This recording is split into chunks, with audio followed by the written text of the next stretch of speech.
Ce que je vous propose, avant d'ouvrir le débat sur les trois séquences là, que nous venons de voir, c'est que je vais vous présenter pendant, je pense, 5 minutes, ce à quoi vous avez échappé, de manière très, très rapide, des résultats de recherche, généralement très récents, et généralement dans des centres de recherche anglo-saxons, américains.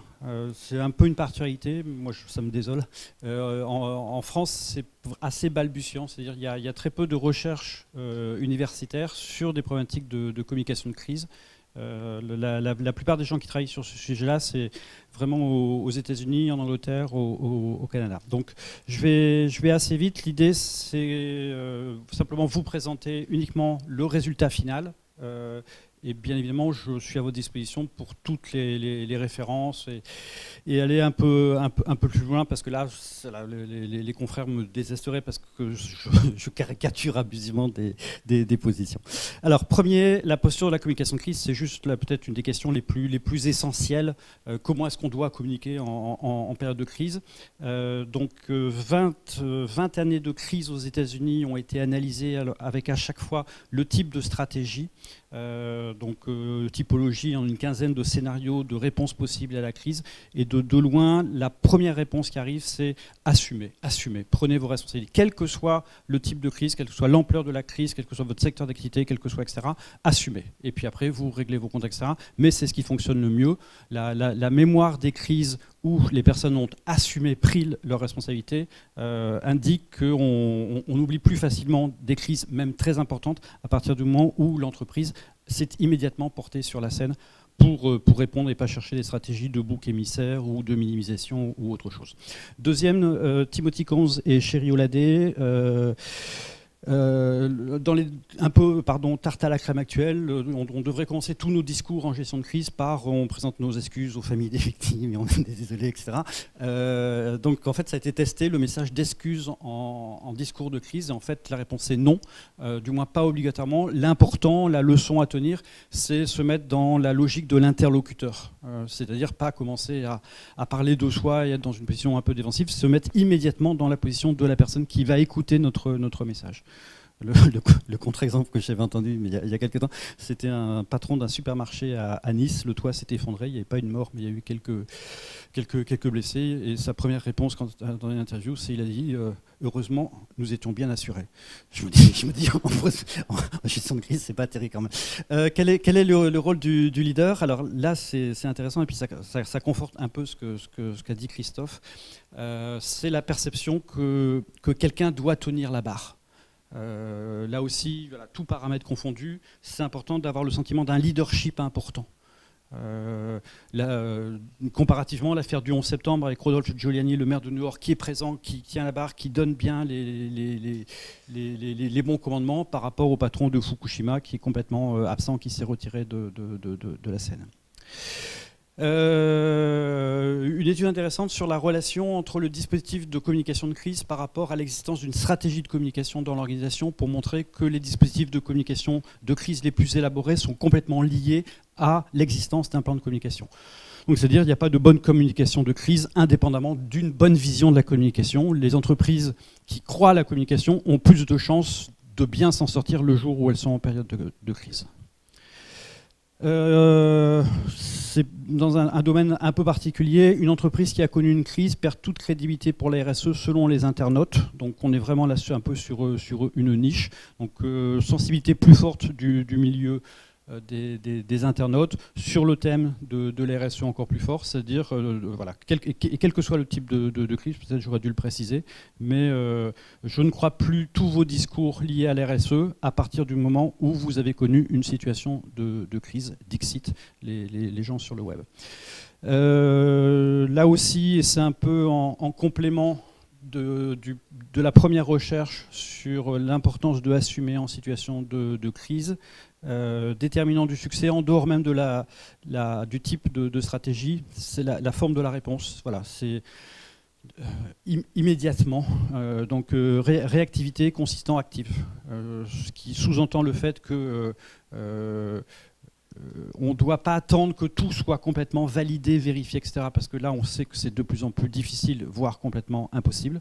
Donc, un peu comme au jeu d'échecs, ouvrir la partie, être présent, marquer son territoire immédiatement. De toute façon, si on ne le fait pas, on est suspect d'avoir voulu un peu dissimuler.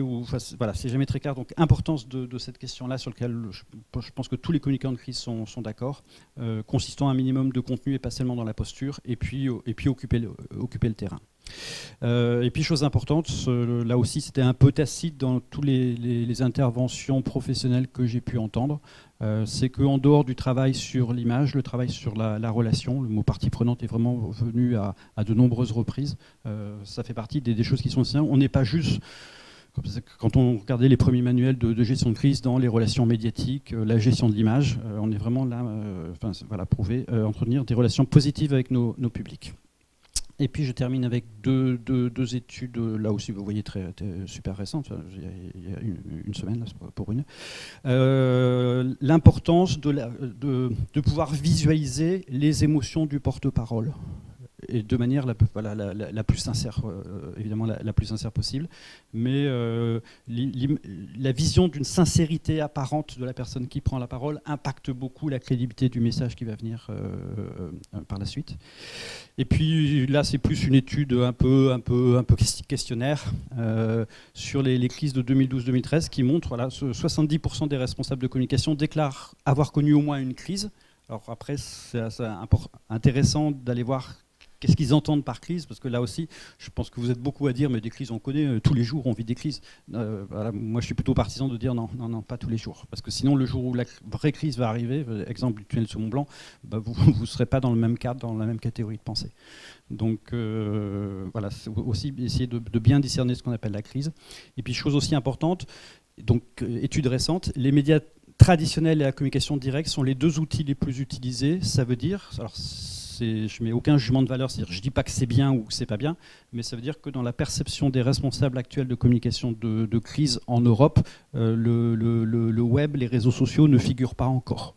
Ce qui apparaît le plus important, ça reste les médias traditionnels et la communication directe. Une thèse qui a été faite, et Christophe était dans le jury, Christian Bursin, alors un peu lié à ces problématiques justement de communication interne, implication organisationnelle. Ce qu'elle a mis en évidence, c'est que si vous avez une mauvaise communication interne, c'est-à-dire si les salariés disent mon entreprise ne sait pas communiquer avec nous, on ne croit pas, c'est pas crédible, etc. Le jour où vous avez une crise, ça peut faire mal. C'est-à-dire qu'on ne croira pas du tout et que méfiance maximum. Mais par contre, et peut-être ça peut paraître inquiétant, c'est que l'inverse n'est pas forcément vrai. C'est-à-dire c'est pas forcément parce que vous avez une bonne communication de crise qu'on reconnaît que vous avez une bonne communication interne, pardon, que le jour où vous êtes en crise, vos discours passeront mieux. Dans le doute, il vaut mieux. En tout cas, ce qui est mis en évidence, c'est que s'il y a une mauvaise communication interne, c'est mort. Et c'est super important parce que là, je fais référence justement à la Société Générale, c'est aussi cette capacité de mobiliser le personnel. Enfin, quelle meilleure image que les salariés qui descendent de la tour avec l'idée qu'il ne faut pas toucher. C'est leur domaine, c'est pas juste les financiers, c'est leur outil de travail. Donc comment faire en sorte que le personnel et les collaborateurs puissent se mobiliser et devenir ambassadeurs de l'entreprise lorsqu'elle est en crise. Et puis dans ce qu'on appelle la sérendipité en sciences, dans des choses qui ne sont pas a priori dans l'objectif de la recherche, mais découvertes. Relation étroite entre la perception de la com interne et la connaissance de ceux qui sont à l'origine, et ça c'est super, ça sort un peu de notre domaine, mais c'est, je crois, davantage à la communication interne si je sais qui s'en occupe et si je connais le responsable de la communication interne. Et c'est important parce que dans tout ce monde d'hyper-méfiance généralisée, on sait qu'il y a une relation très forte entre la perception de l'éloignement par rapport à la confiance. Donc je sais qui c'est, donc je crois plus fondamentalement. Donc ça veut dire qu'en période de crise, je pense que ça peut avoir un intérêt fort. Et puis dernier point, 2 livres qui viennent de sortir cette année, donc 2014. Timothy Combs, c'est mon maître. Je pense que j'ai vraiment le plus appris dans le travail de Timothy Combs. Pour moi, c'est le principal auteur en communication de crise. Il vient de sortir un livre que je trouve vraiment excellent, Applied Crisis Communication, qui est un livre en fait d'études de cas. Donc il prend plein de cas d'entreprises au niveau international qui ont connu des crises. Et puis voilà, c'était quoi l'enjeu, c'était quoi le contexte, c'était qui les acteurs, qu'est-ce qui s'est passé, quel type de communication, qu'est-ce qu'on peut en penser. Donc un livre vraiment très concret, extrêmement intelligent que je conseille. Et puis Yeva Koukoulé, c'est je ne sais pas si c'est en Lituanie ou en Lettonie, pardon, je confonds.